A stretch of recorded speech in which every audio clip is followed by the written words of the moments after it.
देखिए, जैसे जैसे विधानसभा चुनाव नजदीक आ रही है वैसे वैसे सभी पार्टी एक्टिव हो चुकी है, लेकिन प्रेशर पॉलिटिक्स शुरू भी हो चुकी है।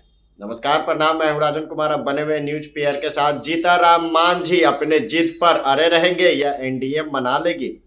कहा जाता है जीताराम मांझी को लास्ट में अमित शाह मना ही लेते हैं। खैर, बात की बात है, लेकिन आज हम बात कर रहे हैं जीताराम मांझी का 35 से 40 सीटों का डिमांड। और अब दिल्ली की ओर जीताराम मांझी ने रुख कर दिया।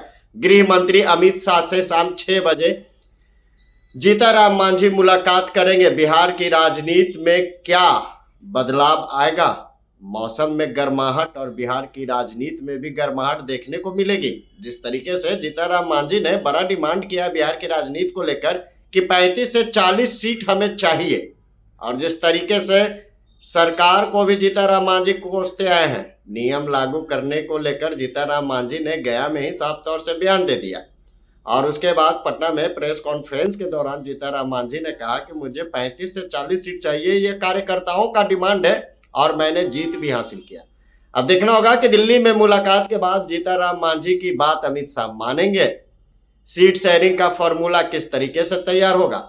एक तरफ जीताराम मांझी जीत पर अड़े हुए हैं, तो वह इधर चिराग पासवान भी केंद्रीय मंत्री के पद से इस्तीफा देकर बिहार में अपना एक अलग ही वर्चस्व और पंचम लहराने की ओर बढ़ते जा रहे हैं। चिराग पासवान भी सीट का डिमांड कहीं ना कहीं कर दिए हैं प्रेशर पॉलिटिक्स में, लेकिन जदयू अभी खामोश है, क्योंकि जदयू जानती है कि जो सीट हमें चाहिए उतना तो मिल ही जाएगा। लेकिन क्या उपेंद्र कुशवाहा, जीताराम मांझी और चिराग पासवान में तल्खी बढ़ती जा रही है? बिहार की राजनीति गर्माती जा रही है।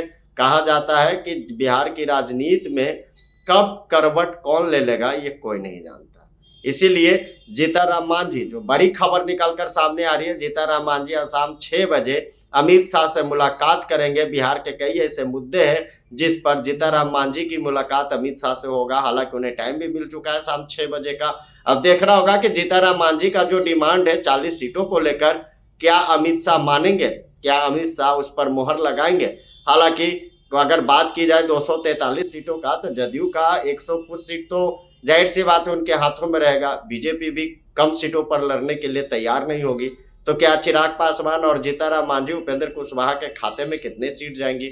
इधर जीताराम मांझी का प्रेशर पॉलिटिक्स भी शुरू हो चुका है। जीताराम मांझी ने साफ तौर से कह दिया कि करीब 35 से 40 सीट तो हमें चाहिए, जिसमें से मैं 20 सीट निकाल लूंगा। जीताराम मांझी का दावा अब कितनी सच होगी ये तो आने वाला वक्त ही बताएगा। लेकिन बिहार में विधानसभा चुनाव से पहले जिस तरीके से एनडीए में सीट शेयरिंग को लेकर अब पेच फंसता जा रहा है और इसका पूरा प्रेशर पॉलिटिक्स जीताराम मांझी कर रहे हैं, तो उधर चिराग पासवान भी एक्टिव है और उन्होंने साफ तौर से कह दिया बिहार के लिए मुझे कुछ करना है।